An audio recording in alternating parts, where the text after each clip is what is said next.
Link is being set up.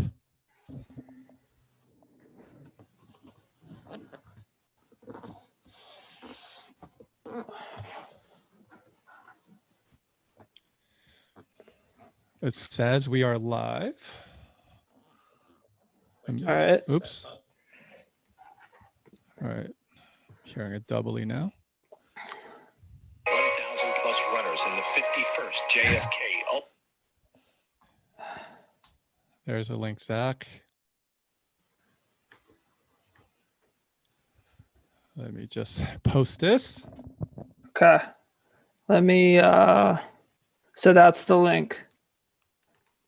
Mm-hmm. Gotcha. I will. Yeah, my buddy Brandon says he got it, so.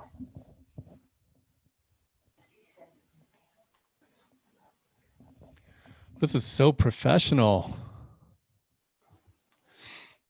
All right, I see people popping in. Okay. Yeah, guys, go ahead and start with your questions. Welcome, everyone. We are, I guess, post-screening. We are going live right now with Zach Miller, the star of the film. Say hello, Zach. Hey, guys. I'm just posting a link on Instagram so people can get into this thing. Oh, yeah, I should probably do the same. Let me see here. Hang on, guys.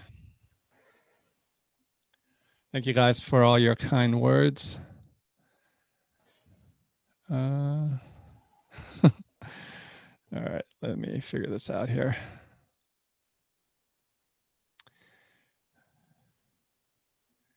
Okay, so it's been a hot minute since I've done this. Okay, share, copy link. There's people in here, so apparently some people figured it out. Yeah, there are definitely people in here. They probably are subscribed to my channel. If you haven't done so already, youtube.com/Billy Yang. Let me see. I'll take a picture. And link. See, I didn't know how to do this before we went live with Zoom, but I'll figure it out. I will figure it out. All right. All right. If anybody has any friends or family that are trying to get in, I just put a swipe up in my story. So all they have to do is go to the last page of my Instagram story and swipe up, and you'll be in here. It'll just take you right to Billy's beautiful face. And yours as well. Okay, I just shared on mine. Okay, Zach. How many years in the making? Let me see. We started this project back in 2017.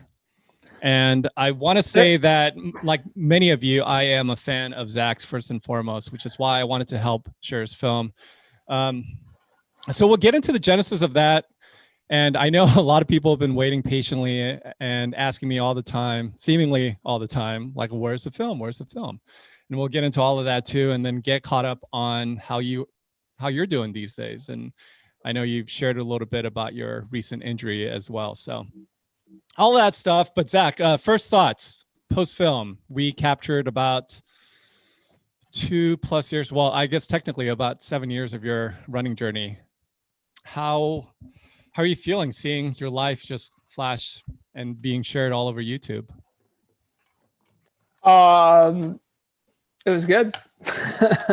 I don't know. It was good. I think you did a great job on the film, Billy. And yeah, I guess I don't feel, I'm probably weirdest about watching it with other people, but I don't really feel weird that it's out there. Yeah. So we had a little friends and family screening maybe like a couple days ago. And I know just for me, that was really special because, you know, I became a huge fan of Barb and Dan, your father and mother, and basically your entire family from Bob and Linda. We spent a lot of time together driving up and down across many borders at UTMB. And so, I mean, they'll always have a special place in my heart. Let's just talk about, so I'll elaborate a little bit more about like why I went into this project with Zach. You know, we first met. Hey, Billy, real quick. Go ahead. Bear with me here. Is there a way to get it off a speaker view to where you can see everyone that's that's present in the group. What do you mean speaker view? You can go to the website yourself. Okay. The YouTube link? It's just you and I are the only people I can see in here, and I was. Oh no, yeah. People aren't in this particular. You're okay. So you're confusing. We did a Zoom chat with some Patreon members. Okay. And so everyone was in the room, but now everyone's just like virtually out there. So it's just you and I. All right, cool. Yeah. So I was at Barcamp for 5 years. Maybe I haven't caught up yet. So yeah, we Zach and I first met at Lake Sonoma 50. Is that right? In 2014? I don't remember it. You must not have made much of an impression. No, I do remember we did meet there because we went out to eat and I had my dumb phone, and I think you like put me on Twitter or something. Mm-hmm. And you're like, this is why Zach Miller's not on Twitter, because I had a Nokia brick. Yeah. I basically got the 411 on you via our mutual friend, Chris Vargo, who you were staying with in the Springs, right? Yeah, sort of. I moved to the Springs and Chris left the Springs. And so, yeah, I stayed with him for a few days, and then he moved down to Flagstaff, and I just like stayed in his apartment and drove his truck for a couple of days. Yeah. So he was telling me all about you, this roommate that, I mean, you were kind of Catoing it. I don't know if you get that reference, the O.J. Simpson reference, but you were like his Cato on his couch, and you were staying with him for a while. And he was telling me all about this kid who used to, train on a cruise ship. And then I think we met in person at Lake Sonoma, and yeah, I got my first glimpse into Zach Miller up close and personal. And it was just like, just blew me away how hard you ran with the determination and the grit and all of that stuff that was on full display at Lake Sonoma. And then, of course, we worked on a project at UTMB, well, CCC for you, UTMB for David Laney. And, it was just like, what's not to love about Zach? Beyond the running, I just became a fan of you as a human being, and wanted to tap into that and share that side of you a little bit more. So I think when I presented the story, it was loosely centered around UTMB, but I wanted to delve in a little bit deeper to, as I always like to say, like tell a more of a three-dimensional story about what makes you you and what makes you tick, including your backstory. So I just want to say, like, this is a culmination of like 3 or so years of working on this project, but really it was like a few years beyond that you really you really took to me like you did with everyone else. So thank you for just being open to being a part of this project. And then I just want to go a little bit more into like what we were doing in terms of like, sharing this project out there. I think initially you and I were thinking like centered around 2017 UTMB. It was like a super competitive field, as we shared in the film.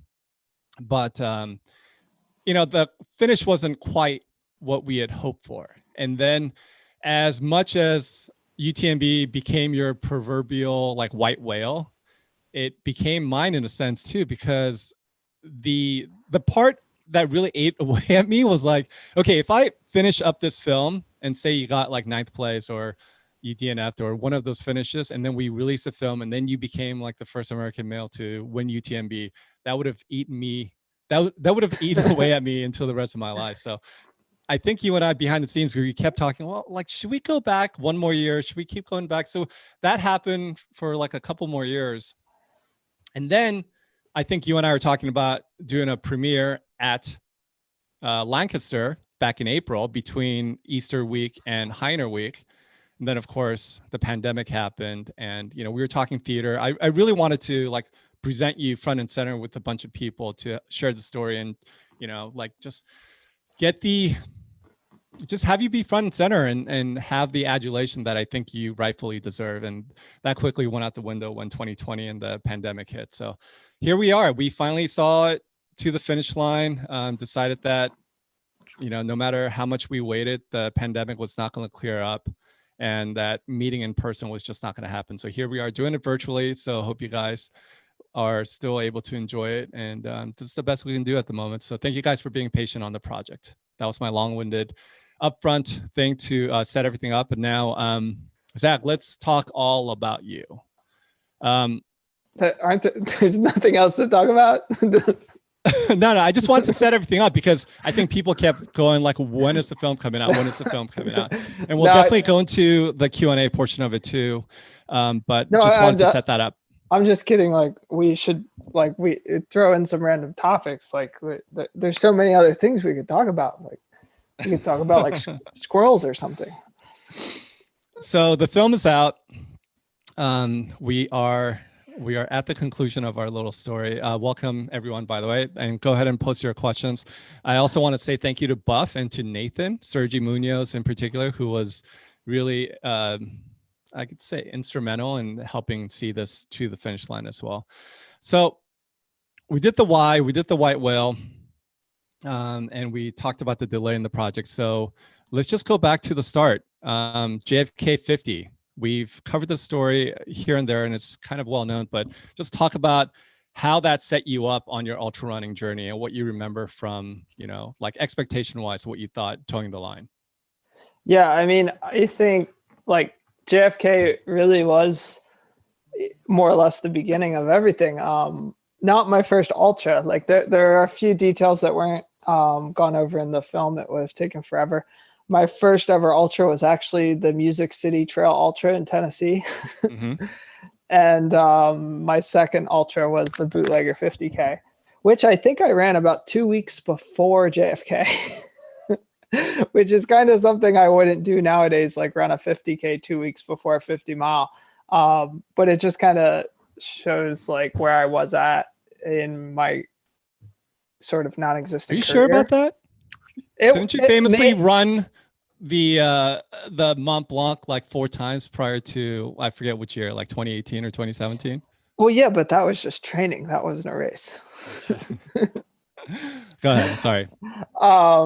Yeah, so those were my first 2 ultra races. And then, yeah, JFK was like just kind of like wild. My track coach, Jeff Bradley, who you saw in the film, had suggested it. But I decided to do bootlegging instead. So I had a little Mazda Protege and I loaded up and drove it. Like I lived in Pennsylvania. I was on vacation from the ship and like I could have bought a plane ticket. Like I very well could have. But for some reason I drove to Nevada instead. and then I drove all the way back. I went to New York actually, and I was hanging out with my college roommate, Mike Kervac, and I was like, yeah, my coach says I should do this race now. And I was like, I don't know. And then like a week beforehand, I emailed Mike Spindler and I guess I was like, well, if he says yes, then I'm going to do it. And he said yes. So then we drove down to Maryland and we did the race. I mean, fun facts before that race, I forget, like I was running quite a bit like the week of the race. Like I just kept running. I don't know, because I thought that's what I should do. I remember 2 days before the race, we drove to Pennsylvania, me and my buddy Mike. We ate like a few tacos and then we went out for this like 10-mile run and we ran up like the biggest, steepest, hardest hill near where I grew up. And then like finished, like that was 2 days before JFK. And then the next day I was like, well, we have got a race tomorrow, so I should probably only run like 7 miles. So we ran like 7 miles. And then I went and ran JFK. So yeah, and then JFK was just like wild. I didn't really know what I was doing. I had like homemade goo, Gatorade. I had a knee that I wasn't sure was going to hold up, but it did. And yeah, like I didn't really know who was in the race. Maybe I knew a few names. That was about it. And it was just kind of that magical day that everybody dreams of. And somehow I got it. You famously raced Rob Krar, and I know we've shared the story, or you've shared this story a few times, but I just love that. I just love that story because I think, as I told you before, a lot of the ultra running scene's attention was on that race because Rob Krar was crushing it everywhere he went, including, not just races, but on Strava. When he uploaded all his runs on Strava, I think a bunch of course records got taken down. We called it what was it? Cromargeddon. Yeah, Cromargeddon at the time. And so here you are running just like stride for stride with this guy who's just crushing it. And I think you mentioned like you knew of him, but you didn't actually know what he looked like. Yeah, like I didn't. Yeah, I don't think I knew what he looked. I must not have knew what he looked like because he was in the race and I didn't know it was him. But I knew the name. When I went out to Bootlegger, that was Ian Torrance is the race director. So obviously he knows Rob, and I think Rob was supposed to be there and then he didn't go. But there was this young kid named John Yatsko there. And a few people might know that name, but John was like really good, but pretty under the radar. Got kind of a little internet famous in the obstacle course racing scene, but wasn't really into the fanfare. So he probably dodged a lot of the attention. But John was neighbors with Rob Carr. And after the race, I had my Mazda and John needed a ride back. Like, I don't know if John owned a car. And I was like, well, I want to go to Grand Canyon, so I'll give you a ride to Flagstaff. And so we drove to Flagstaff, and I stayed with him for like a few days, like on a couch or something. And he was like, yeah, Rob Carr lives across the street. And I was kind of like, oh, this is kind of funny. And then like 2 weeks later, we were at JFK, and I didn't like, yeah, I just like, I forget, like 20 miles in, it was just me and him. I was like, well, I might as well talk to the guy. So I was like, hey, what's your name? And then I had to ask him his last name.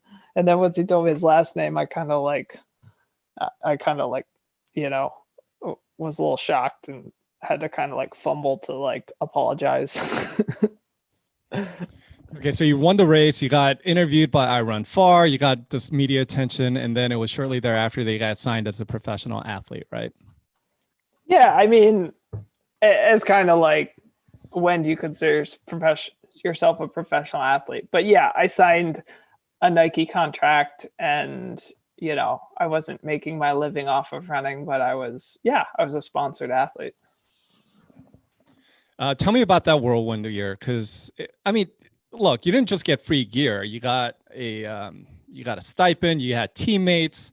You know, everyone famously speaks very fondly about that 2014 Nike Trail Lead team that comprised of like David Laney and Tim Tollefson and Gelfie and Sally and all those people. Just tell me about the whirlwind that was like 2014 when you became a professional runner.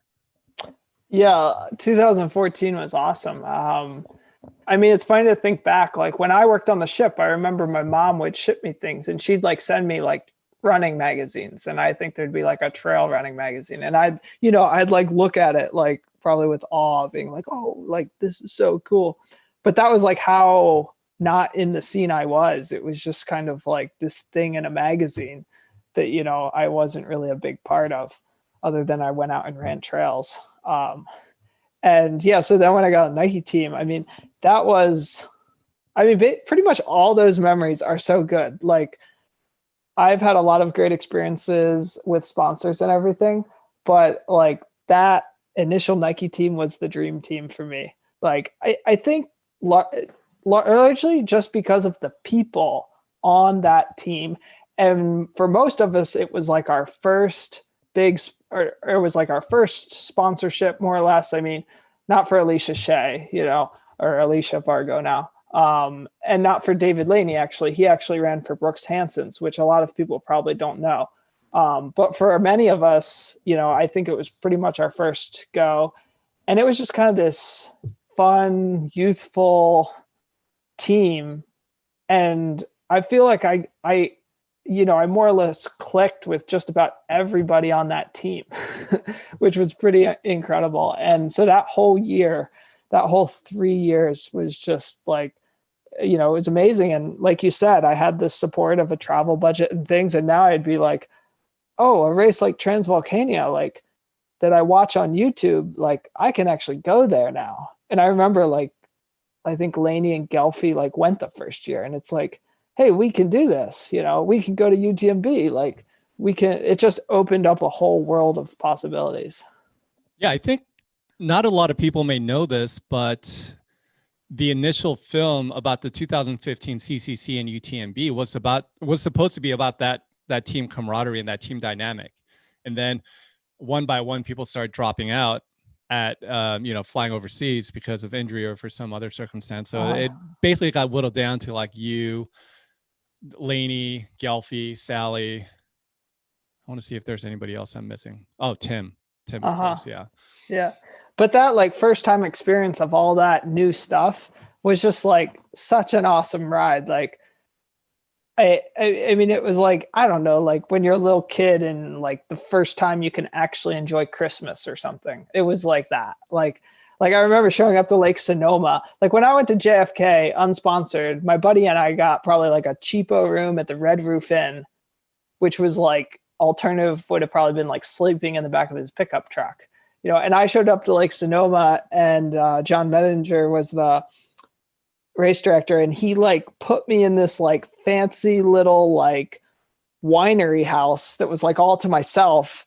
And I was like, it's like, I don't really need all this, but like, this is pretty sweet. And then we show up to Chamonix and there was like a team house, and it's like, it's like you run inside like little kids and you're like, guys, it has a hot tub, and it was just like, that stuff's not, necessary. Like I still like, I don't know, you could still kind of pitch a tent in Chamonix somewhere and run the race that way. But I guess I'm just kind of trying to paint the picture of entering that world was just really new and really fun.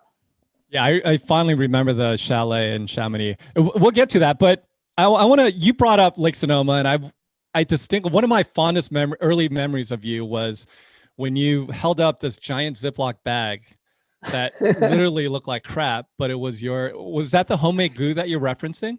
Yeah, that's what I used to make that like when I would train before JFK, because I guess I was running along. So I would make that. Yeah, that's a good question. Why I made that. It literally looked like a bag of poo. Yeah, that's what it looked like. And I used to eat it. And then at JFK, I used it. And then when I raced Lake Sonoma, I kind of didn't live anywhere because I moved off of the cruise ship, but I was in like limbo. Like I jumped off a cruise ship and like walked. Yeah, that's right. I walked through the streets of San Francisco with like my life's belongings of cruise ship things to Alex Varner's workplace because he was like, yeah, I can give you a ride, because we were going to like go do a workout and I was going to like crash at his place. I don't think I crashed at his place, but he was going to like give me a ride to wherever I was going next. And he was like, I can give you a ride, but you got to meet me at my work. And I didn't really like say like, oh, well, I kind of have my life's belongings. I was just kind of like, oh, okay. Or maybe I said I have suitcases, but he was like, yeah, traffic's too bad. And I was like, okay. So I just like, I showed up and he's like, I think he was like, oh, I didn't realize you had like everything. I said like all my stuff. And then I went from like Varner to Vargo to Varner again to Lake Sonoma. And I just like, and then eventually I went to Pennsylvania and then moved to Colorado. But I was just kind of like a man without a home for a few weeks. I forget why we started that story. That's okay. I do want to get back to Chamonix because in CCC 2015 in particular, when did you know during that race that you wanted to tackle UTMB? Or maybe it wasn't during that race. With hindsight in your rear view, when did you say to yourself, UTMB is my next big mission? Well, when so when I won Sonoma that year, I actually won a golden ticket to Western, and Varner did too. And everyone was like, "Oh, you got to take him! You got to take him!" And Varner was like, "I'm taking it," and I was like, "I'm gonna wait." I was like, "I'm like 25. I wasn't planning. I didn't race this for a golden ticket. I just raced this, to race it." And so yeah, I held off on the hundreds for a while.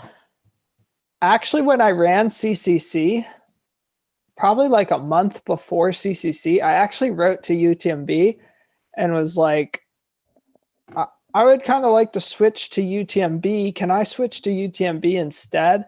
Because I've been talking to, I think, to Pat Warhane, the Nike manager, about it. And, so I was like, I'll try and switch. And they were like, no, you can't switch, which, knowing how they operate the race, it totally makes sense. I don't think I would have qualified to switch, but I thought maybe I could just switch. But I think in hindsight, I'm actually kind of glad that they told me no, because then CCC ended up being a really good experience for me, and jumping right to UTMB would have been a lot. So it was on my mind actually before I ever ran CCC. But then I ran CCC instead. And so then the next year it was basically just like, well, I'm going to run UTMB now because like I want like the next thing. And that was the obvious next thing. So let's talk about 2016. You, I know you don't necessarily like running in heat, and that's part of the reason why Western States is this thing that's not really super high on your priority list. But it was a very hot year, if I remember correctly, right? In 2016. Yeah, it was hot. I think at the time of the race, I didn't even realize how hot it was. Like I was coming into aid stations at like Champex-Lac, and my buddies were just like dumping water on me, and I was like asking for water to be dumped on me. But I don't think it was just like, I'm hot. I think they told me, I could be wrong, but I want to say they told me like the temperature was in like the 90s. And I would, if you'd asked me that in the race, I wouldn't have said that. But yeah, it had gotten pretty hot in that. It comes at a really tough point too, because basically the day heats up when you're at like mile 60. So you're like, 60 or 70, and that just makes it even harder. Yeah. So we kind of cover it in the film, but basically you go out. The only thing hot wasn't just like the temperatures, like your pace was hot, and you went out, you were front running for a good chunk of the race until somewhere in the second day, you massively slowed down in the latter portion of the race. What do you remember about that race, and like in analyzing like what went wrong exactly for your race? Was it the pace? Was it the nutrition? Was it a combination of both? It was probably a combination. I think there's a lot that I've learned since that time. But ironically, that was actually kind of the close from a numbers standpoint, that was also the closest I ever got to, achieving my goal of, you go into the race and you're like, I'd like to win this thing. You're not like, I'm gonna win this thing, but you're like, I would like to win this thing. And that was actually the closest by the numbers I ever got, because I led to Champex-Lac, and then I think I got past leaving Champex-Lac. I got past leaving Champex-Lac, and then I regained the lead, and I got caught again going into Trient. And so going into Trient, it was me and Ludovic Pomeray together, and then we basically left together. And then he dropped me like a bad habit going up the climb. So it fell apart after there. But that's the latest in the race that I've ever been at the front in UTMB. And that was my first year. I think my naiveness, I think, was kind of like both good and bad that year. I want to start picking off a few of these questions before we get too deeply into UTMB. There was Mark who asked how we found the story. Yeah, as I referenced in the beginning of this, when we started something like this, you could just like keep going on and on, right? Keep building on the story, keep building on Zach's ethos and who he is. And at some point you just have to find the finish line. And we found the finish line in JFK. I thought it would be in lieu of UTMB not going exactly according to plan, that it would be a nice bookend to the overall arc of the story.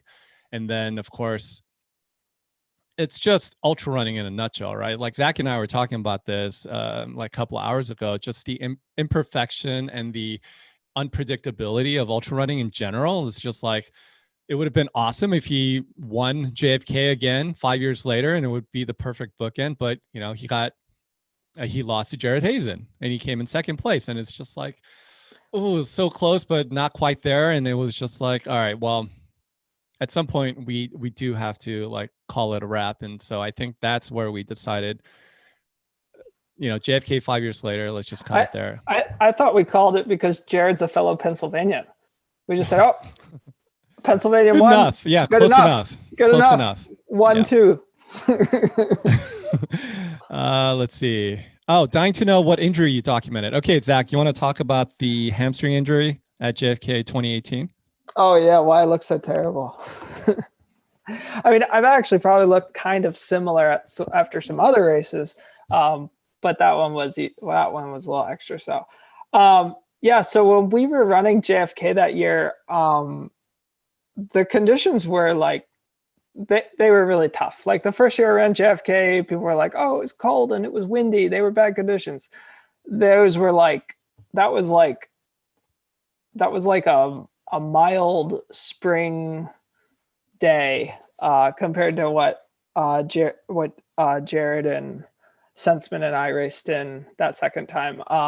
There was like, I don't know, like inches of snow across the Appalachian Trail section and just slop. Like basically every time your foot hit the ground, it just disappeared, and you didn't know like if you're gonna hit a rock or where it was gonna go. It was just really sloppy and messy.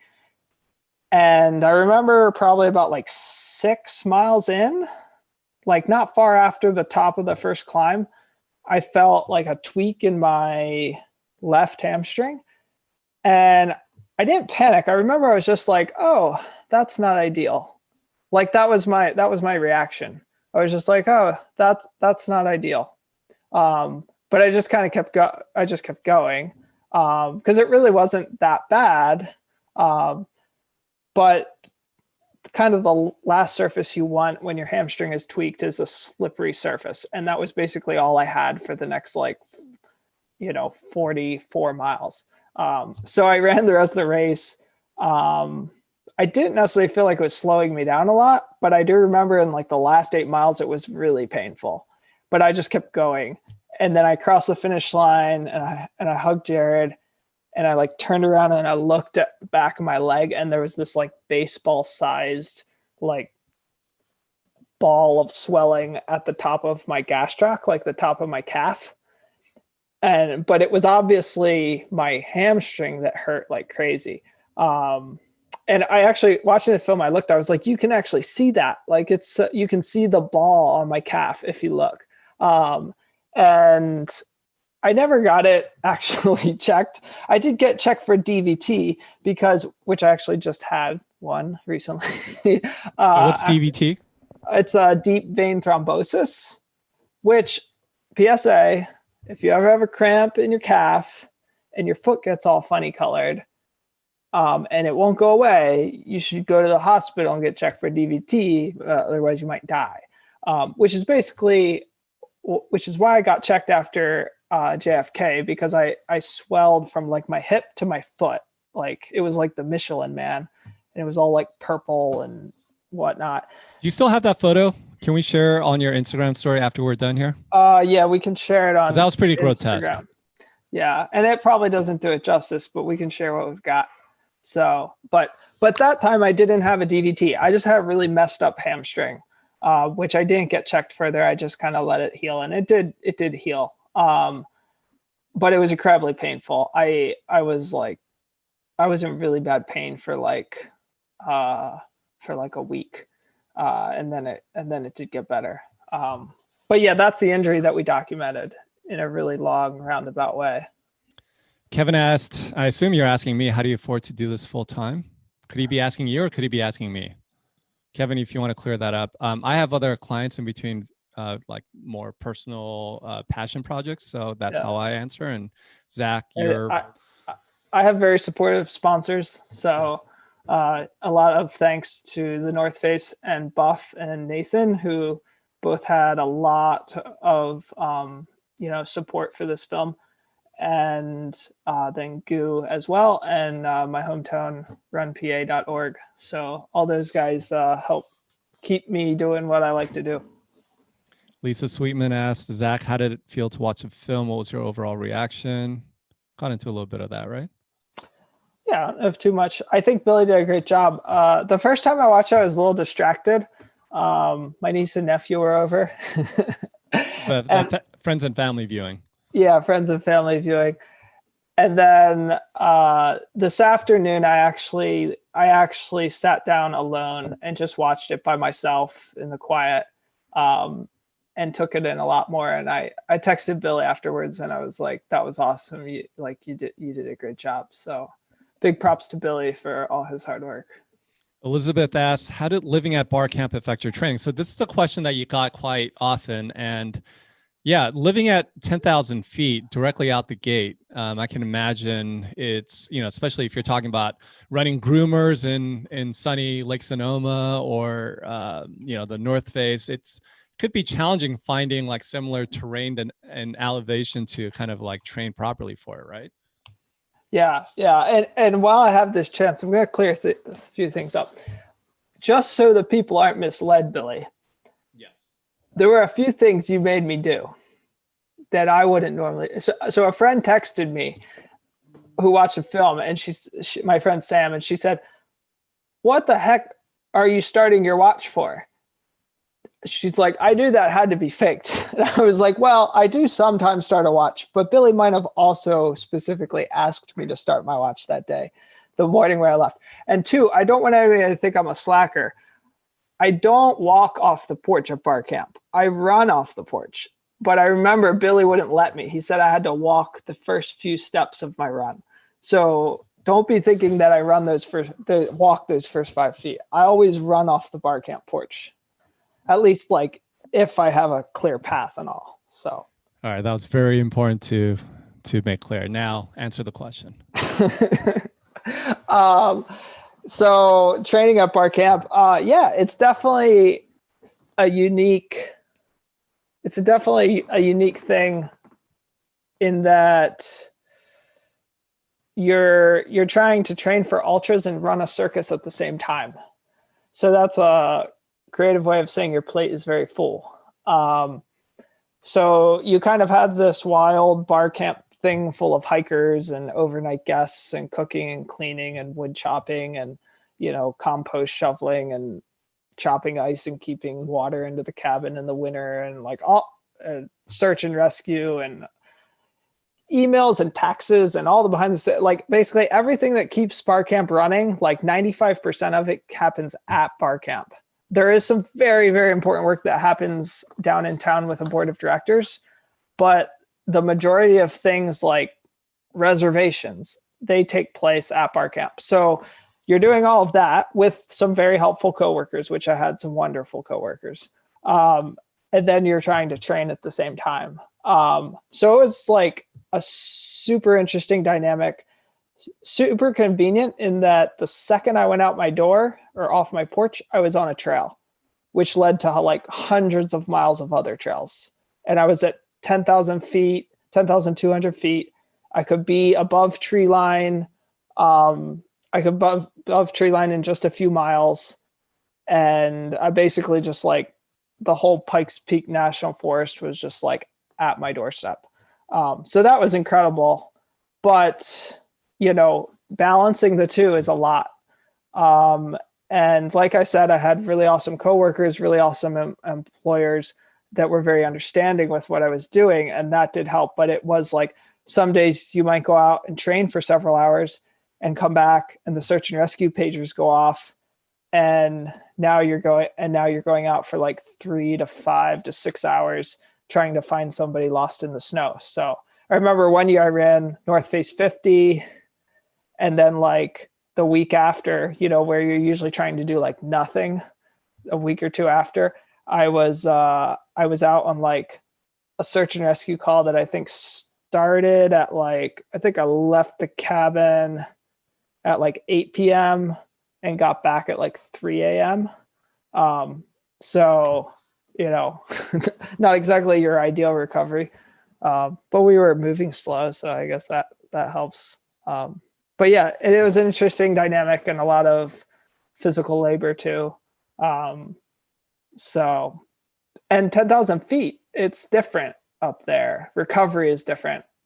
And like we used to joke that when we'd cut our hands, we would have to go down to town to let our cuts heal up. Because if you got like a cut at Barcamp, it just like took forever for it to heal. So we were like, we gotta go down to sea level for a while and let this heal up. Like if I went to Boulder, I dropped half my elevation. And I was like, hey, all these guys are altitude training down here. And I just lost half of mine.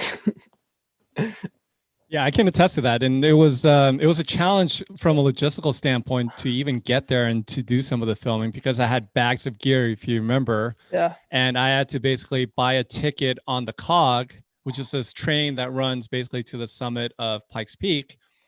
And the people on that train, by the way, aren't athletic whatsoever. They're from like any town, USA, just, use your imagination. But then I had to tell the conductor, like, hey, like at 10,000 feet, you have to drop me off. They would let me off with all this gear. And then Zach would have to ride in with his ATV. And then we would ride over to Barcamp with all my film gear. So that was always fun too. Yeah. It was always like a little, everything at Barcamp was just like a little bit, maybe more than a little bit harder.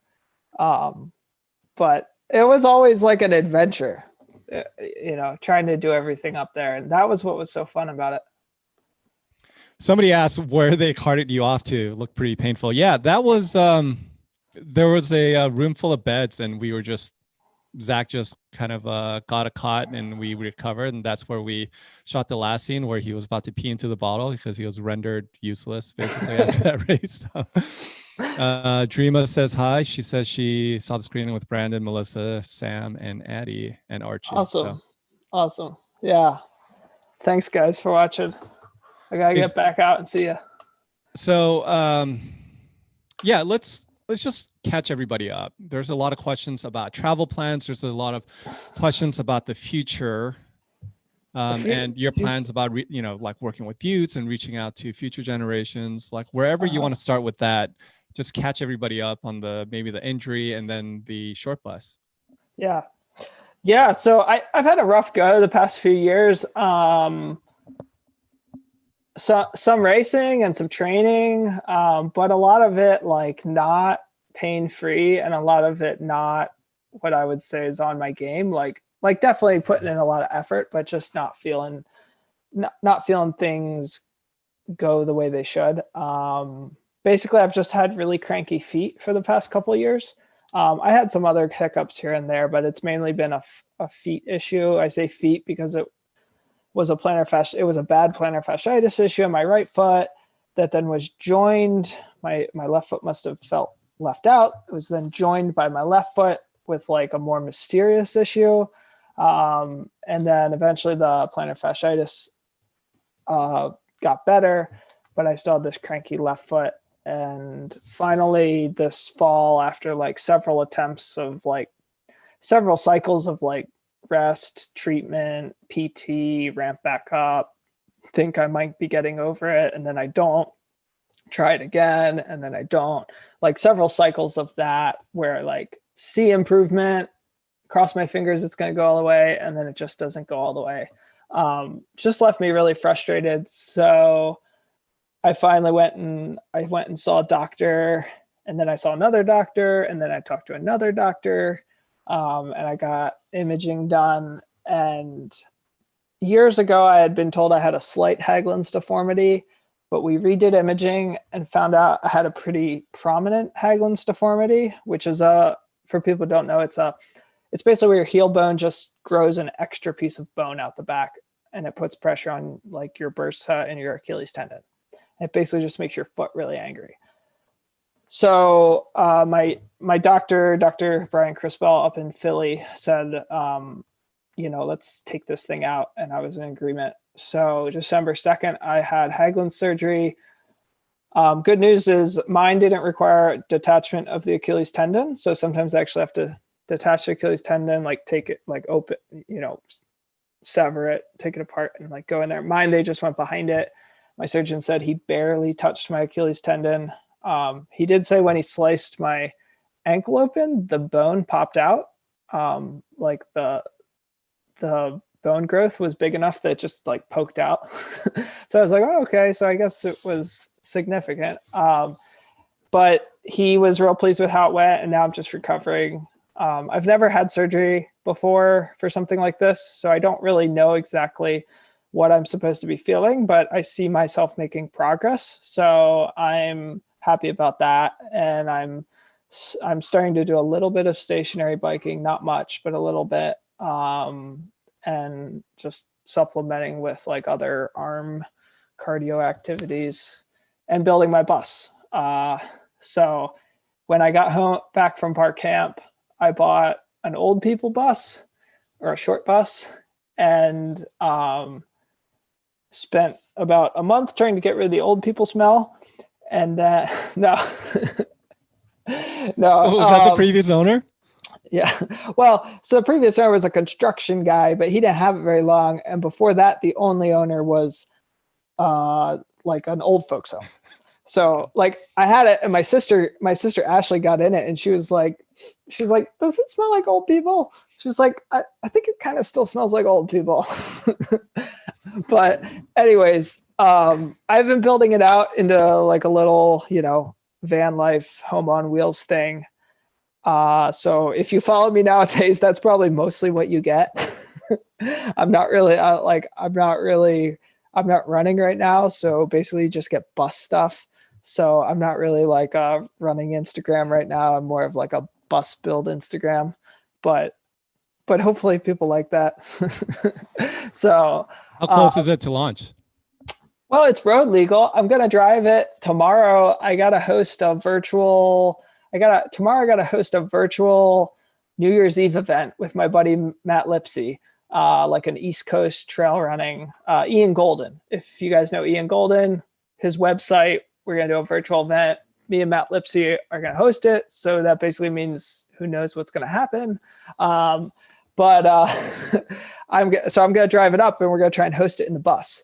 It depends if we can get the Wi-Fi signal from Matt's parents' house to reach out to my bus. Otherwise, we might be in a basement. But that's what we're going to try to do. So I'm going to take it up there tomorrow. It can get driven around, but it doesn't have all its insides yet. So right. So when do you anticipate that finished build date being when you start traveling the world? This is like my second most asked question other than like, what are you racing next or how's your foot? And I don't really have a clear answer for any of them. The bus is basically like when it's done. But I was also trying to do some like PT work for my foot. So like in some of my like lines in the water were to people out of state. So I was like, well, if they get back to me and are like, I can work on you, but you got to come here, then the bus might launch sooner. But for right now, I don't really want to put a timeline on it because then it's like, I feel like every time I put a timeline on it, 3 months later, it's like, I've already missed it. So, but well, it's very on brand. It's very on brand. You are very meticulous and you definitely take your time at completing tasks. Yeah. I mean, that's why we're premiering the film tonight, right? Well, and think about all the interviews that we did and it bled into like the next day. Like literally there were times when Zach sounds a little tired in a couple of those interviews because a lot of them were recorded like close to midnight. I watched the film, the post interview after, I forget what year UTMB is, but I watched the film and it's like, this is a miracle that you can even like comprehend any of this. It's like, I was barely even awake when you asked me these questions. Like I had just like ran around Mont Blanc, or depending on which year, maybe I ran halfway around Mont Blanc. I don't know if I dropped or not. But I'm barely like awake. We probably just came back from like the Wind after party. Like shout out to Simon and Julie. So yeah, it's a small miracle that some of those like actually were coherent. Yeah, and you don't drink a drop of alcohol, but you sound drunk in some of those interviews. I remember maybe that was your strategy, Billy. Like you're like, I'm just gonna wait till he's really tired. Okay, Heiner 2021. We shall see. Let's see if Heiner happens. Let me see. Zach, goofball, Yang Gang, heck yeah. Zach, you're a legend. Of course he is. Yeah, so I'm just going through. Thank you guys for the nice words. Average length of a mountain lion. I don't know what that question is referencing. Oh, that's average length of a snow leopard, which is 3.8 feet, because that's the 38 on the end of my Instagram handle. Oh, okay. I actually had that question. I never quite remember to ask you. Where's the best whoopie pie? Whatever the next one you're going to eat is. Well, the real question, No, actually, we're live. I'm not gonna say that. Any Whoopee Pie from? Oh, this is a heated topic though. So I'd say any Whoopee Pie from Lancaster County, but then I'm gonna get hot water with all the people from Maine and like 5 other states. So I've been discussing this lately, like kind of this winter.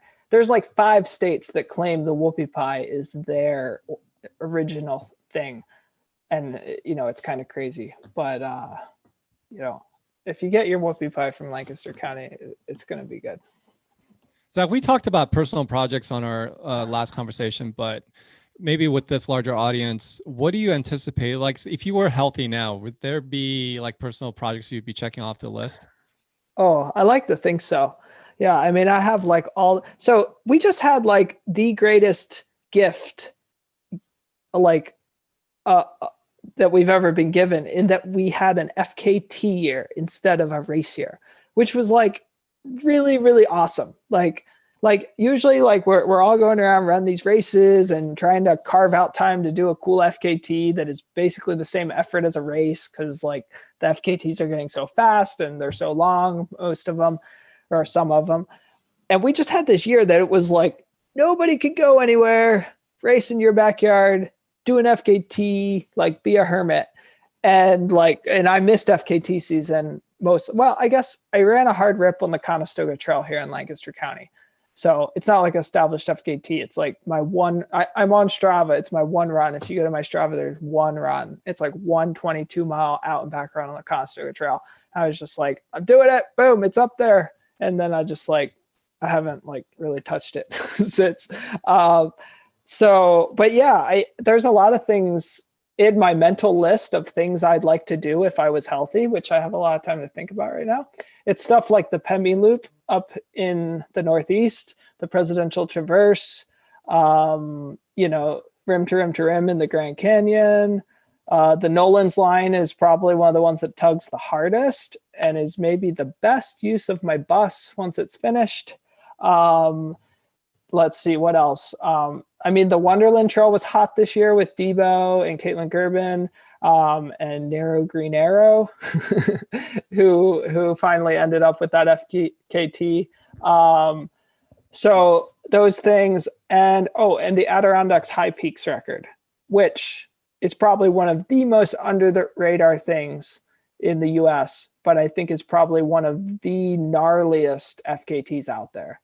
Like if you haven't been to the Adirondacks and you haven't seen what's involved in getting the High Peaks record, so it's all the high peaks in the Adirondacks, which I think is like, somebody can correct me, but it's like 48 or something, I think. And I mean, the peaks aren't super high. Like, I mean, what's Mount Marcy, like 5,000 some feet?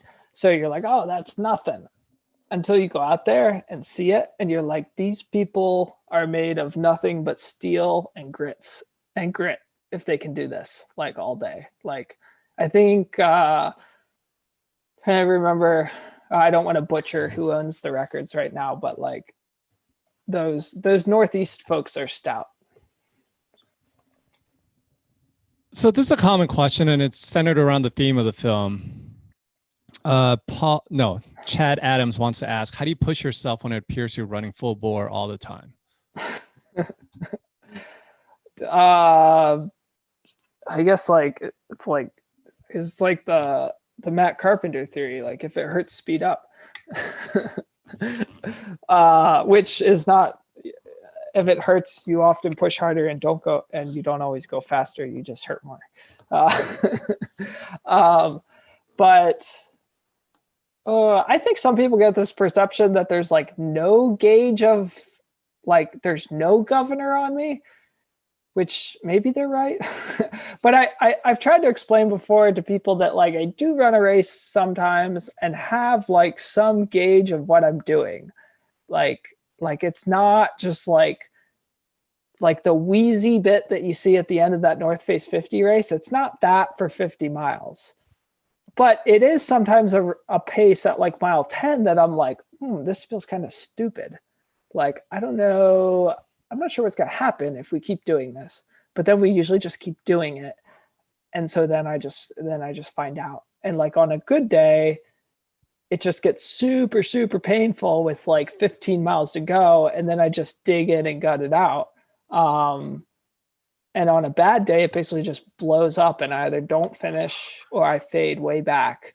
And then I just have to like live with that.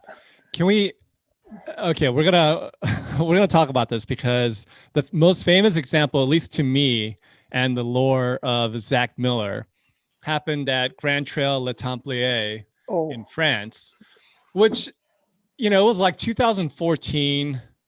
Not a lot of videographers were out there on the course. That's the one piece of footage I really wish I had. Tell people, especially the people in here who might not go back that far in ultra running, what happened that year. It was also World Championships, right, in France? No, yes. It was like Le Templier is an awesome race put on by some awesome race directors. If you want to like ever be treated like super well, like go to this race because they have their stuff together. And I think they give like all or at least a portion of the proceeds to like some charity in Africa, which is super cool. But anyways, they usually put it on or sometimes put it on in a world championship format where it's team oriented. So they invite teams from like all different parts of the world. So when we went, it was like France versus the world. That's what it was called. So there was a French team, a US team, and like there might be a combo team for some of the countries. But it was like me and Sage and Vargo, and I'm trying to think who else was on that team that Nichols? year. Nichols and Flaherty, I think. Varner? No, I don't think Varner was there the year I was there. But and then there was the women's team was right. And that was like Jody Adams Moore and this was so long ago. I'm trying to think who all was there, but like it was this whole team of us, and Magda was there. But anyways, you and me both on the footage, Billy. I wish I had that footage. If anyone from France is still awake and watching and has that footage and can send us that footage, I would love to have it. It was somewhere in the realm of Facebook, but it's like so far back that it's probably a nightmare to find.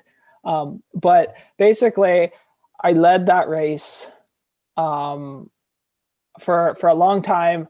I eventually did get caught, but I went strong up this one climb, and the race director was there, and he was cheering. He's like, Zach, you're having a great race. You're making a perfect race. And it's like, all right, like, here we go. And I went down into this town and actually felt good. And I was like 10K from the finish.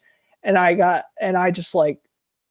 was just like kind of hammering, but I think maybe I didn't take any aid. Then there was a big climb and I just died. It was like in the sun, I think, and I died on this climb. And I got up the aid station just barely in the lead, and I made a huge mistake. Like I swapped. I had this system where I had Nathan packs, and I would just swap them. And so I swapped the pack I had for my new pack, but my new pack, I was dumb, and I didn't put that much in it because it was like 5K from the finish. And I think I was like, it's 5K. I don't need that much. And I think Alex Nichols was low on gels or something before the race. So I was like, here, have some of mine. And I was like, I'm good. And I didn't have much in that pack. And I took that pack. I pretty much immediately ate everything that was in it and then just bunked, like tingly hands and everything. And I got caught. And it was just kind of one of those ones where you just like stumble your way down and like can't figure out how you didn't trip. And I remember there was a cave. There's a cave in that race, and we were supposed to go through the cave, and this lady was there with a flashlight to like guide us through the cave. And I remember I got there like in my like bonked state, and I was like trying to take the flashlight from her. Like I thought like I was supposed to have the flashlight. So I'm like trying to take her flashlight and go through this cave, and she's like trying to keep her flashlight and guide me through the cave. And somehow I made it through, and then Nichols caught me. He ran a great race that day. Sage caught me. He ran a good race. And I by the time I got the end, I could barely walk. And I remember getting the finish chute, and I think they gave me an American flag. And I'm like, okay, I'm going to run in. And I'm running into the finish. And I went in, and Alex Nichols and Sage pretty much caught me at the line, because Alex told me he they had one of those timing mats over the finish, and he said he looked at it and he was like, I don't think he's gonna make it. I don't think he's gonna make it over that thing. That much foot?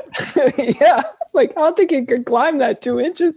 So I got in, and then after the race, somebody had this video of this horrendous run into the finish, and I watched it and I was like, oh, I'm not running. I was like, I thought I was running, and I'm marching. My arms are like this. My arms are like this, but my Matt Lipsy right now, my buddy here in PA, he has this nerve condition that he's recovering from. And he says if he tries to run, it's like trying to walk twice in a row. He's and that's what I looked like going across. I'm like,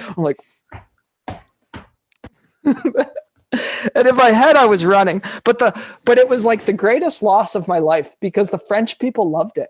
They were they were so confused how I went from so good to so bad in so little time.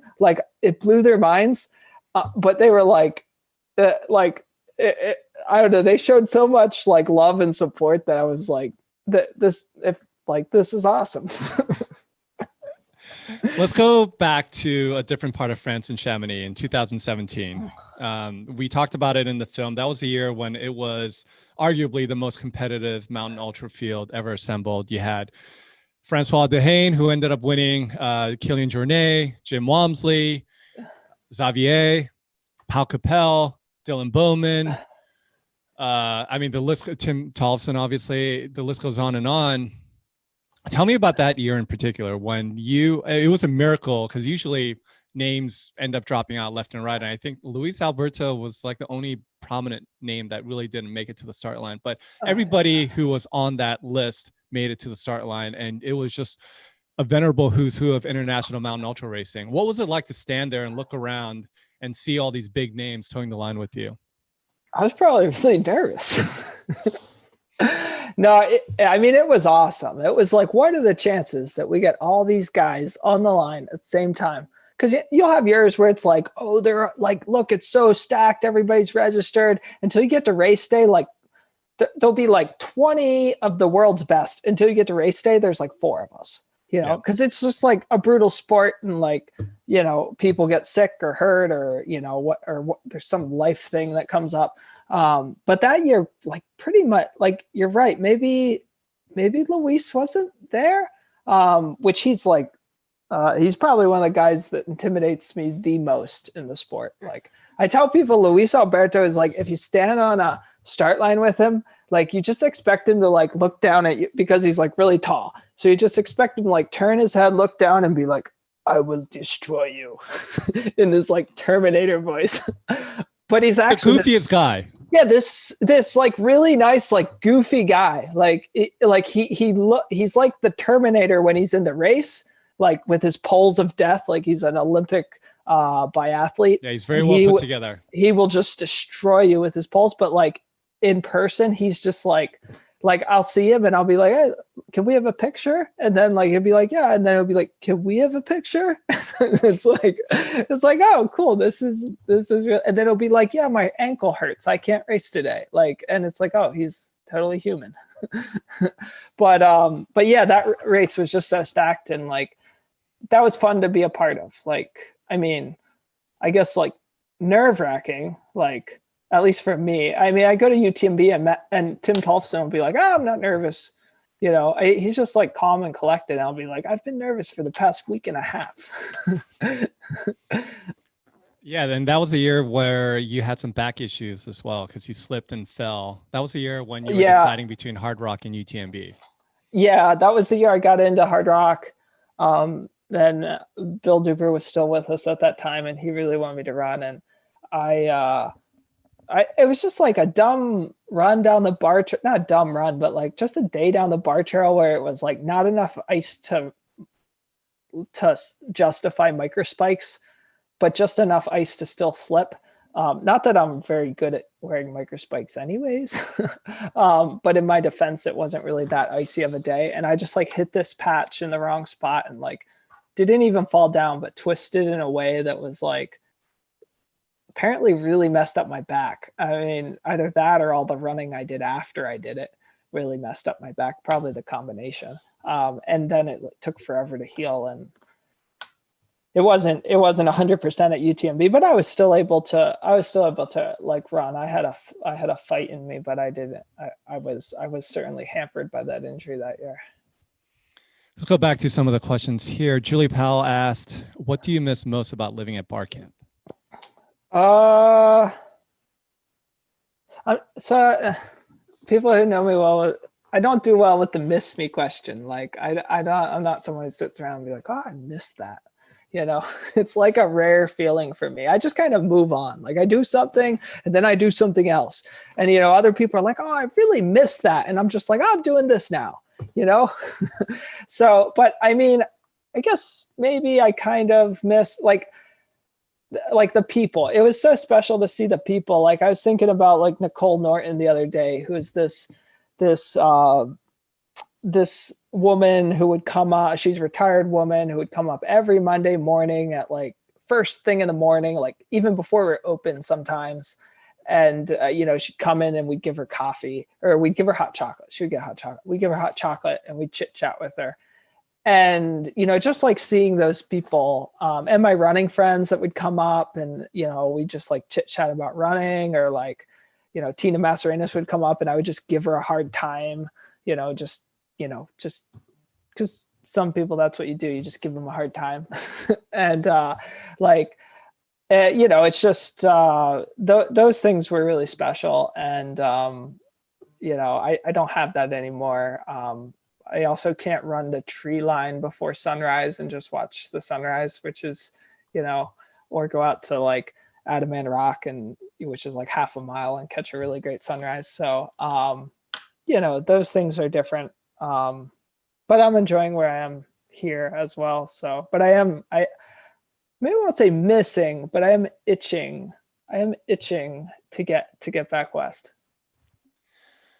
Vincent asked, how do you film a documentary where you don't know where the story is going to be yet? That is the very nature of documentaries. You just never know how the story is going to pivot. And yeah, like I told you, the CCC was a prime example of 2015, where you think it's going to be about one thing and then you pivot to something else. And, you know, the race results sometimes dictate that too. I did think that Zach's description of figuring out UTMB was pretty apt, in that you compared it to like a giant puzzle, right? Like you got this corner figured out, you got this, you got the frame figured out. And it's a lot like that. It's a lot of like piecing together, like, okay, you know, I think with this, I had the opening scene with the operatic music. I had that was like my first like corner of the edit. Like I was like, this is Zach in a nutshell. This is Zach through and through. At the finish line, hurting. He like there's nothing left out there. And then you kind of build around that, and in the same way that you would a puzzle. And for me, it wasn't that hard. Like Billy did the work. I'm just like a little hamster that you put inside a cage with like a little spinning wheel, and you're just like, do your thing for like 3 years. Mike Cameron, Patreon. Yes, Patreon's another way I get support as well. So thank you, Patreon supporters. Zach, do you like ants? And is this an inside joke? And do you have a favorite ant-based clog? That's from Neil McDonough. I don't know what that means. What does that mean? Well, he's obviously asking me if I like ants, and I don't really know what an ant-based clog is. If it's like the dance, is it like the dance? Maybe Neil has an awesome YouTube channel about ants that everybody should probably tune into. And I haven't really developed a favorite ant yet, because I really need to watch more of Neil's ant videos so I can determine what a wise choice would be. Let me see. There's there's so many funny questions here. And random questions too, like the ant question. Somebody asked for your favorite ice cream flavor. Mhm. If you Well, love Coke the during your race. the original flavor of ice cream, well, I don't know if it's original, I didn't invent it, but it's vanilla. So you always judge a company's ice cream on their vanilla. If their vanilla is good, then they have a solid shot at all the other flavors, because that's basically the base of anything else. But otherwise, the peanut butter overload by 3B, which is not really by 3B, it's by Gallagher's, but sold at 3B, is gotta be more or less my favorite ice cream right now. Probably my favorite memories of Chamonix usually revolve around gelato. Oh, ice cream, gelato. Yeah. So one year, I think it was after CCC.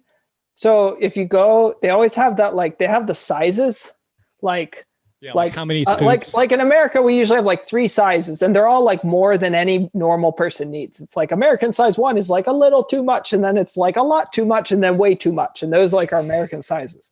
But like in France, it's always by like scoops or boles, or however, I might be butchering that.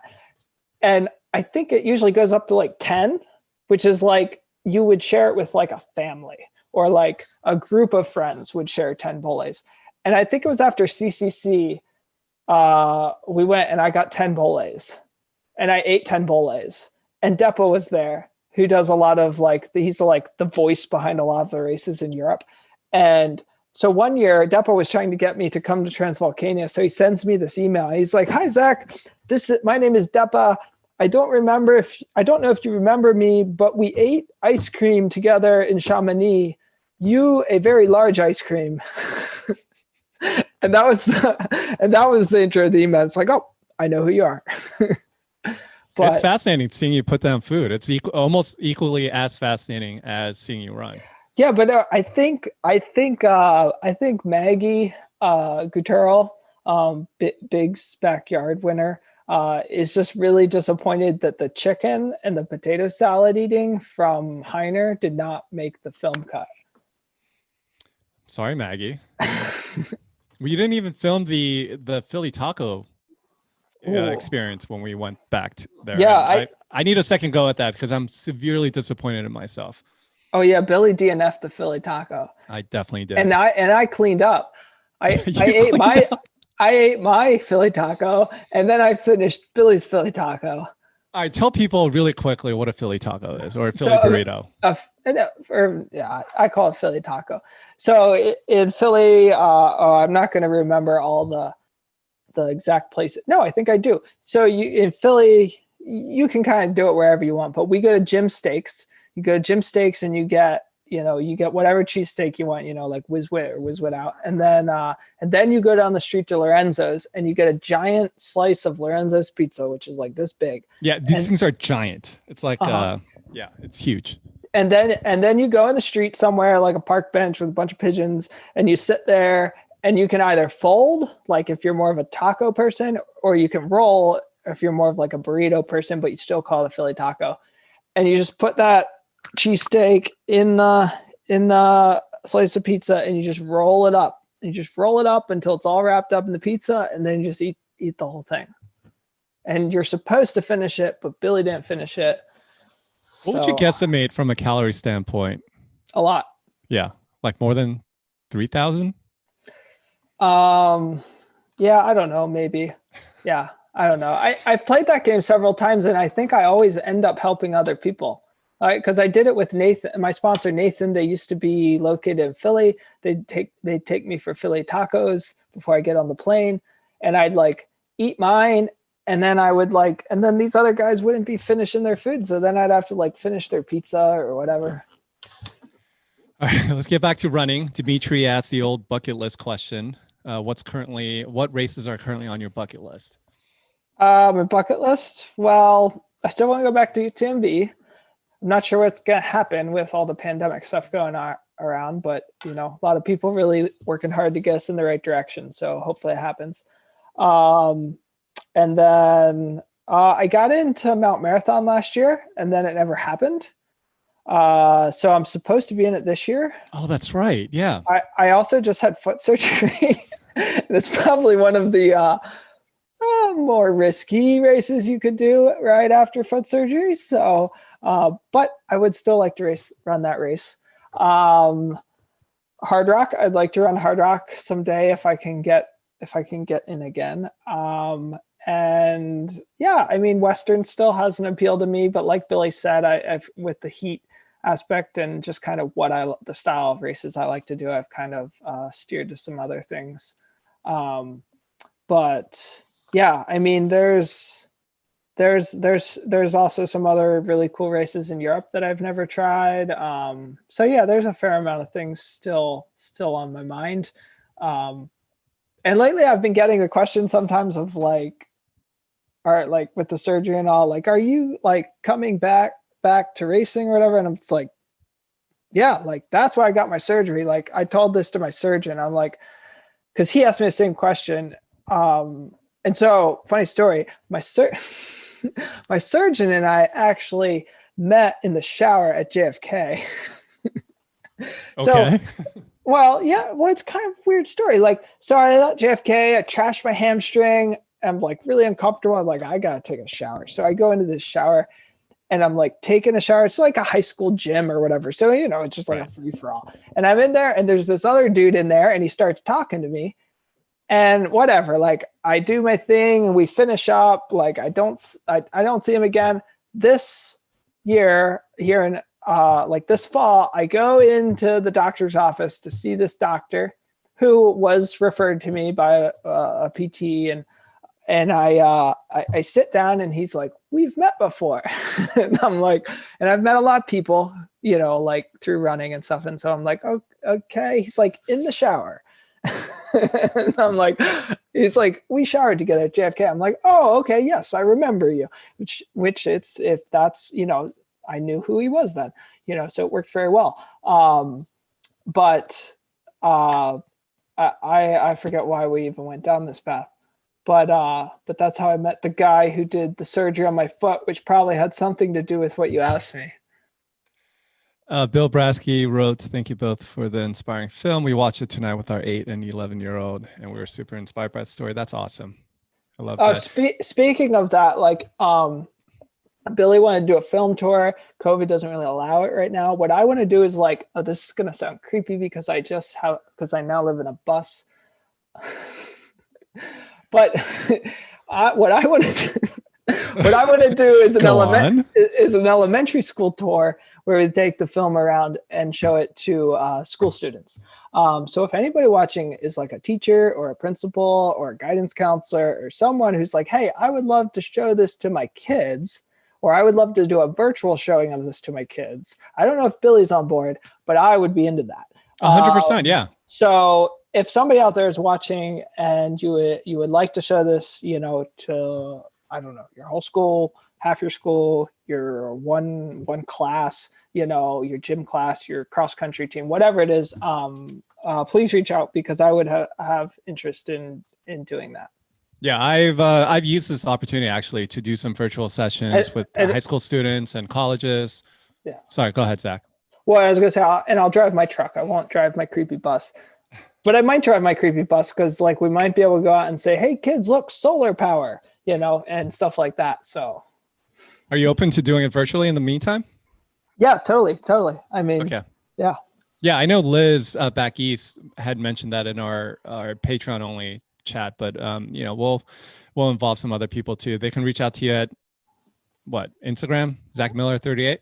Yeah, at Zach Miller 38. Yeah, Instagram. I think there's also a link to my I might pay for this later, but I think there is a link to my email address on my Instagram.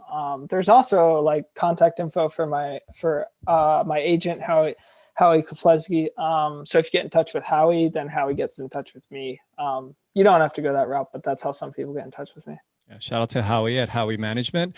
Jason Coop is in here. How much does Zach miss the green chili at King Chef Diner? What's his favorite dish there? So Coop actually sent me, I know he sent it to at least Dylan anyway. He sent me a couple of bottles 3 bottles specifically. One did not make the transit. One broke. I was like, what is this? Like, I thought some I dry saw ice that. had What a melted. bummer. Yeah, it was a huge bummer. But I got the green chili that came through. So thank you, Coop, again. Yeah. And what's your favorite dish there? Well, he asked my favorite. Well, I mean, whatever I is my favorite. It's not it's not. I don't miss it as much as I miss Coop coming up to harass me at Barcamp. But no. Let's see. I like anything big, which is kind of everything at King Chef. I think I liked like they're all named after like monsters or something. I've been gone from the Springs too long. I can't even. I need a King Chef menu to think of. I think there's like the Grump. I think the Grump is one I used to eat. So we'll just like go with that. The Grump. Let's say I really miss the Grump. Got to try it once post run with you. It was post incline, my first incline with Dreama, Coop, and you. No, I wasn't there. I ran home to Barcamp because some of us have to work, Billy. That's right. Yeah, I went home and shovel poop. Yeah, something like that. I think I knocked cones over that day. Yeah, it was a really good cone if I remember correctly. Yeah, the poop cone. Yeah. I remember that. You tagged me in a couple of those. Thank you, Zach. Yeah. Lynn Black. You're welcome. What are your plans? We have to do the King Chef justice. So if you're in the Springs, you go to King Chef. There's 2 King Chefs. There's a big one downtown, and there's a tiny purple castle.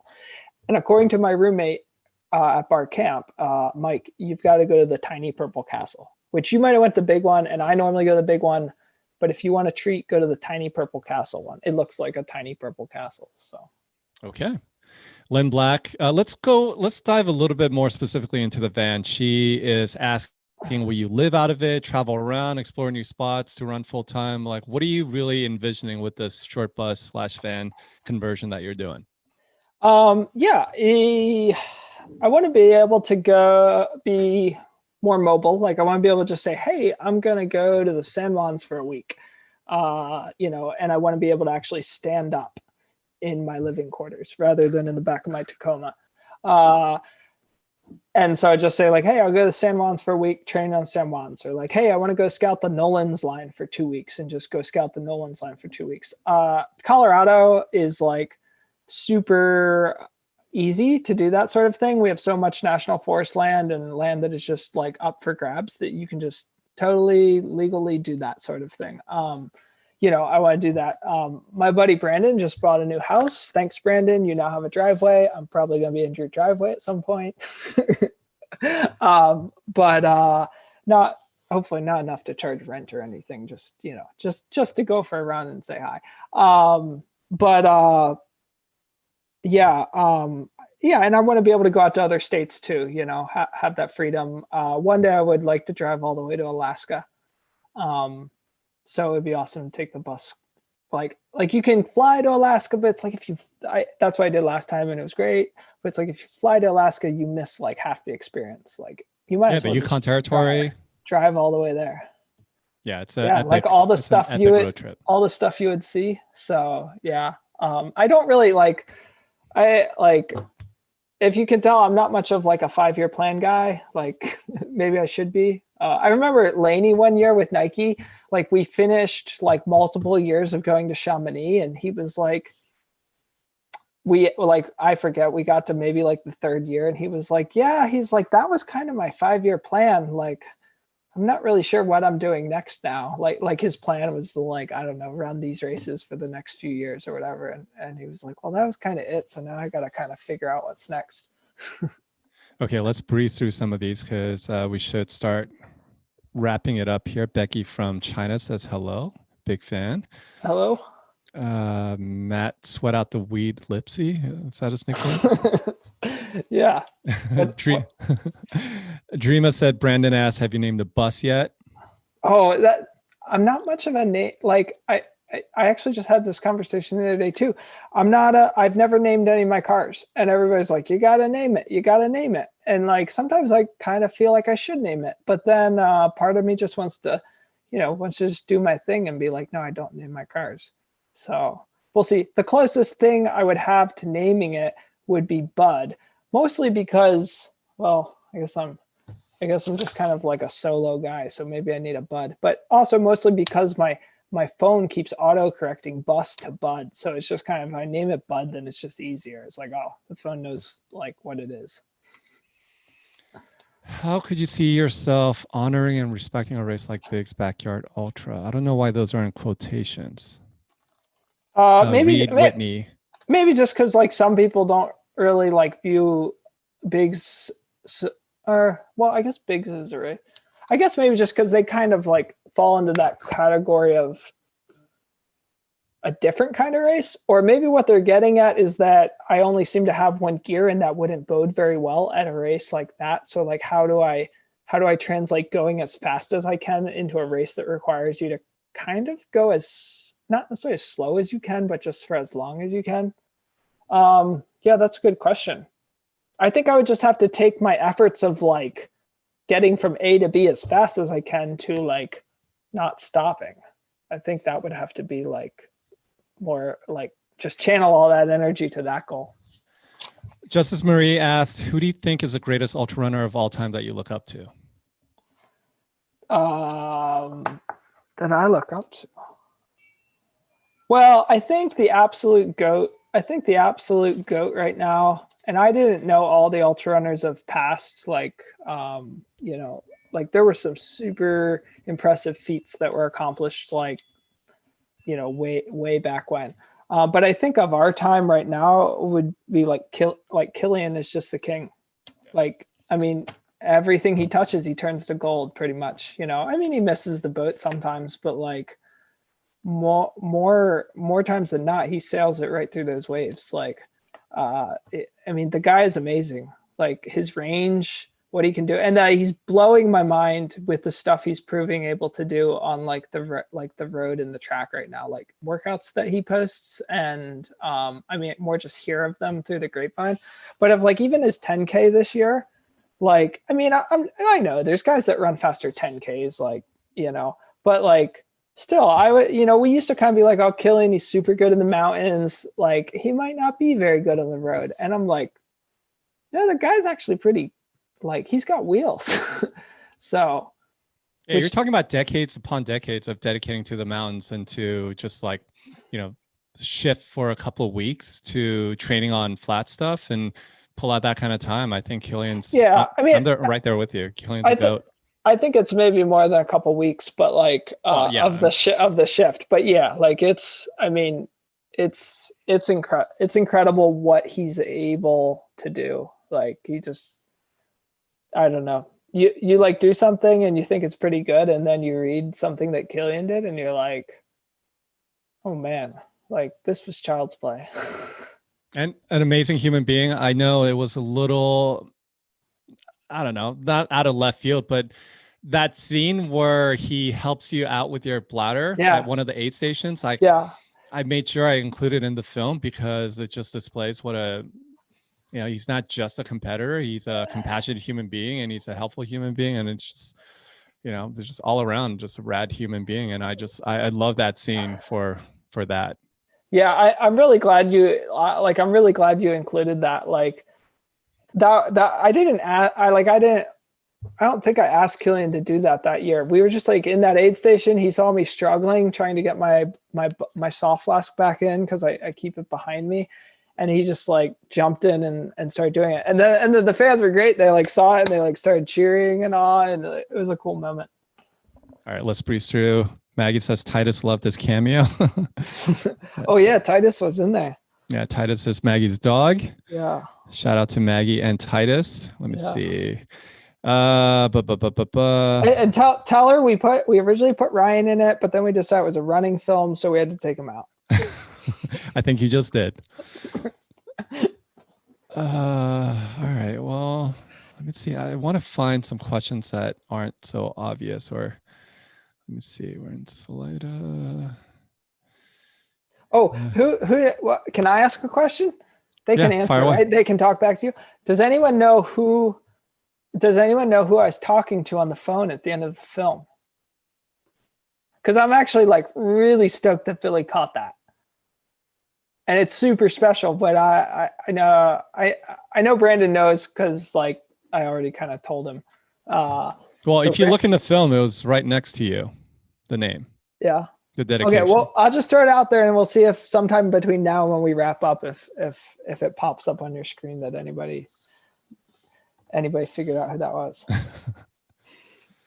If not, we'll just tell them at the end. Okay, let me see. Bob Africa, shout out to you, man. Good to see you in here. Shoe fly pie or Dutch apple crumb. You guys are really inside baseball with some of these stuff. Well, was that from Bob Africa? Bob Africa. Yeah, because he's like. Oh, I didn't know he's from Lancaster too. He's like just across the way. Like, yeah, we talked back. I never knew it until like, I don't know, like he messaged me like a few months ago, and yeah, we're like practically neighbors.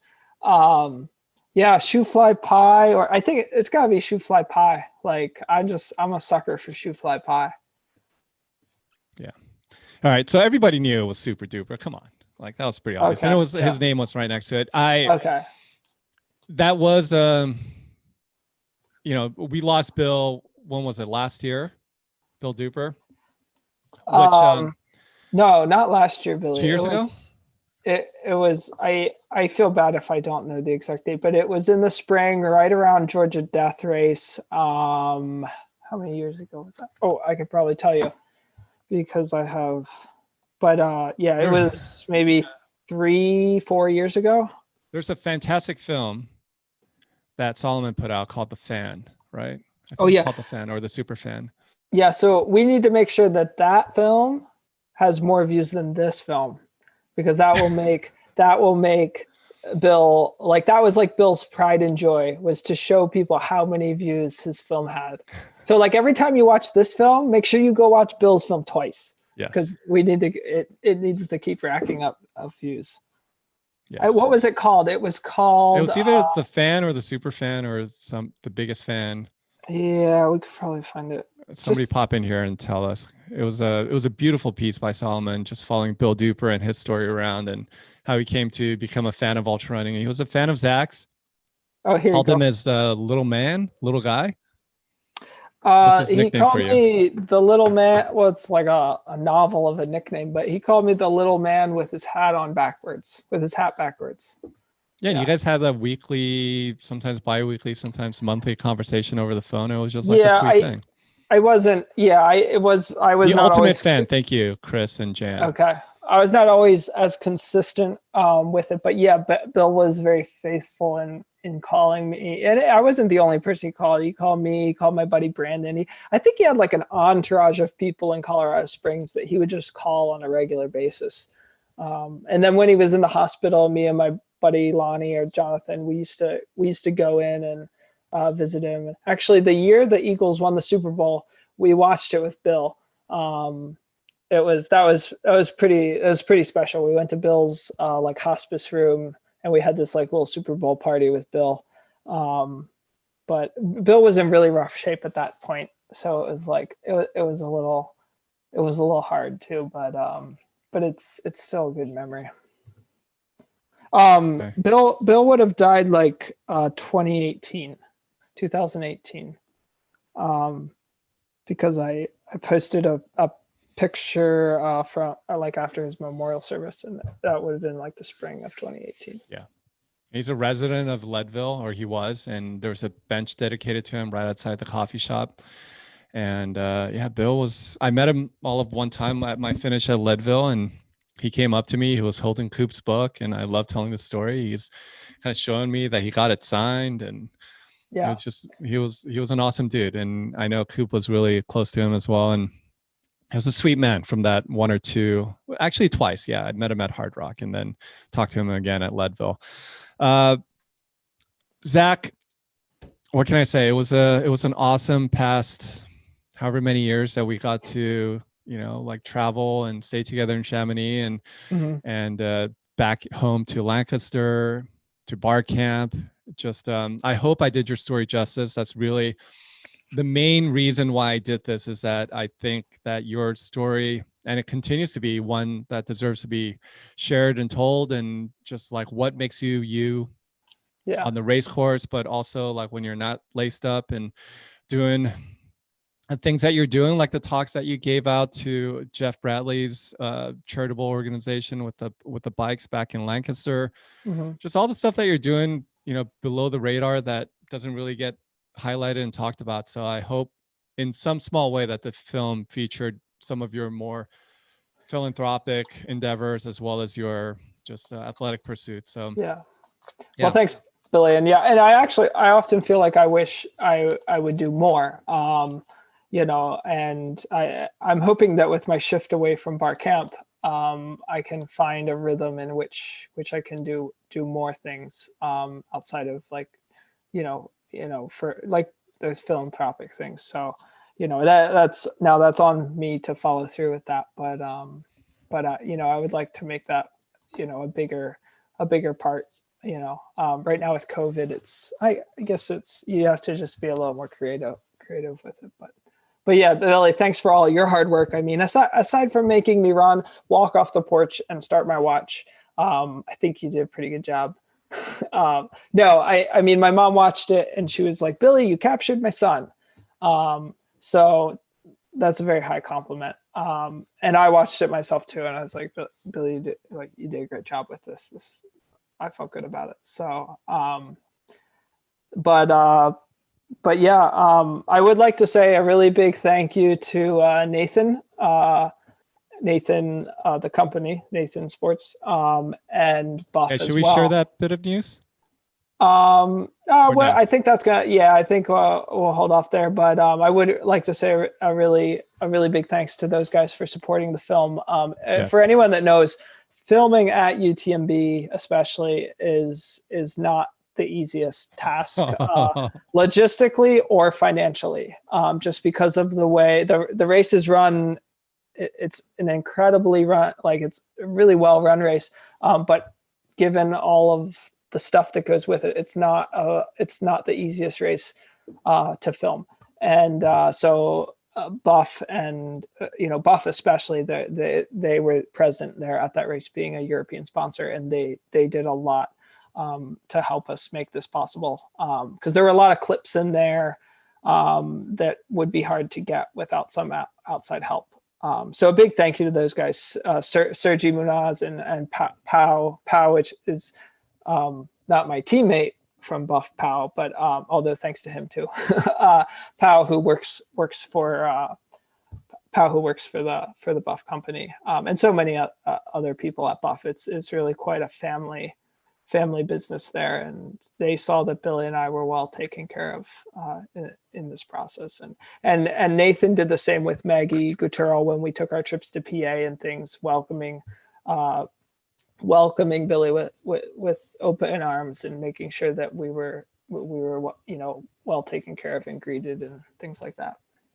Yeah, another thing I hope to accomplish with this film as well is to show the East Coast some love.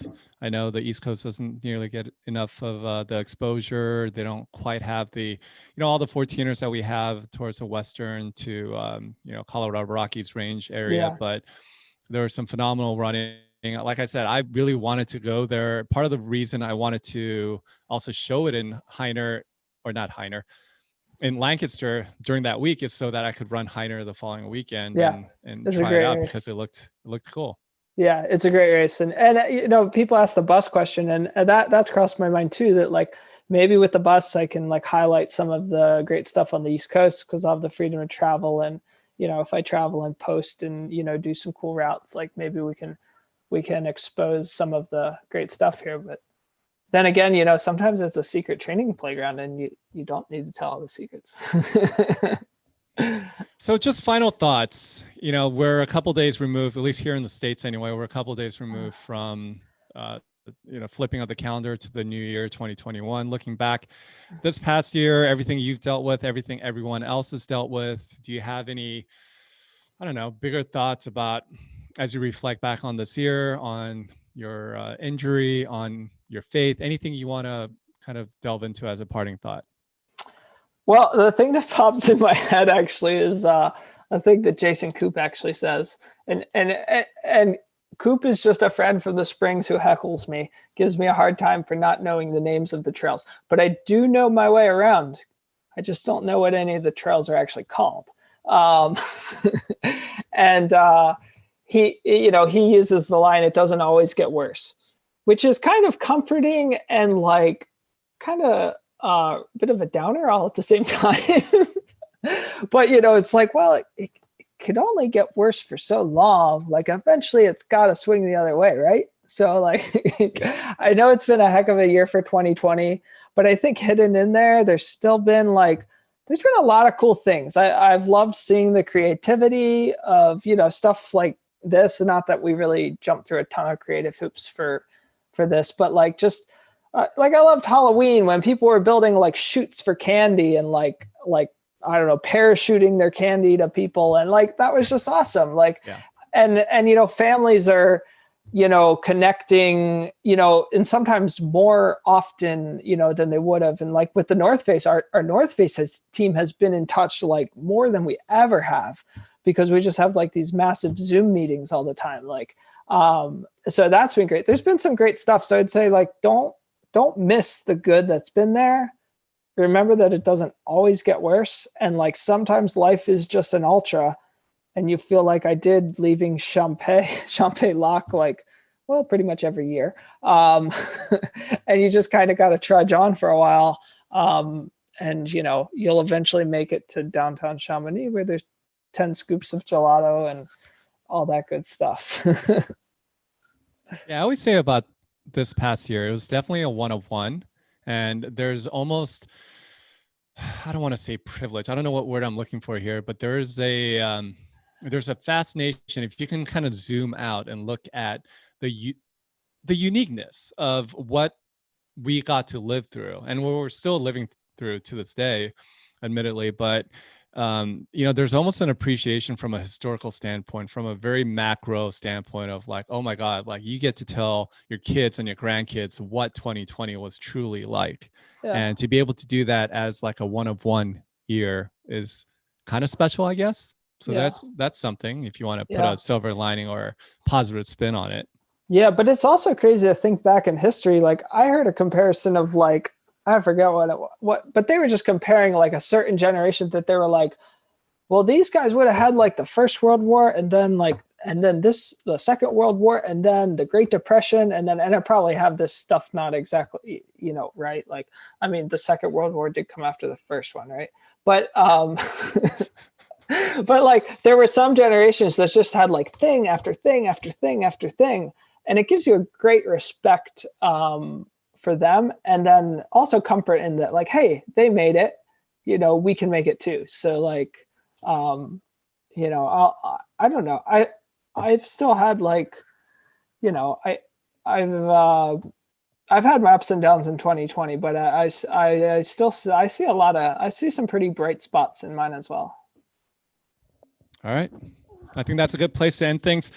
To everyone who tuned in, thank you guys so much. To everyone who saw the film, please give it a thumbs up. Leave your comments. I read through all of them, even though I don't respond to everything.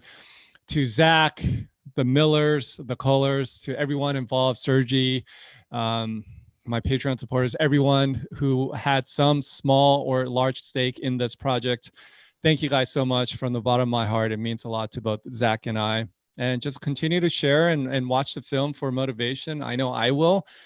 Zach's story really resonates with me and everything he does, both, like I said, both on and off trail. And, hopefully we can continue to use this as a vehicle to inspire future generations of runners, because I think ultimately that would be an awesome legacy to leave when this is all said and done. So just thank you, Zach. And thank you to everyone who tuned in. Yeah. Thanks, guys. And everybody go watch Bill's film. Oh, right. We have to make sure Ultimate Fan. Ultimate Fan. All right. Thank you, guys. Have a great evening and a happy new year to each and every one of you guys.